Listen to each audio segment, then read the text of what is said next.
وآتوا النساء صدقاتهن نحلة، فإن طبن لكم عن شيء منه نفسا فكلوه هنيئا مريئا.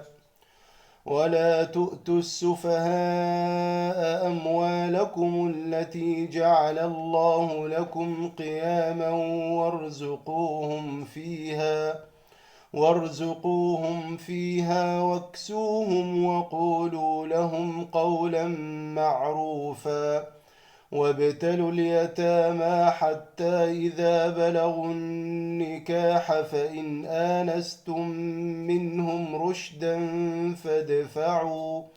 فادفعوا إليهم أموالهم ولا تأكلوها إسرافا وبدارا أن يكبروا.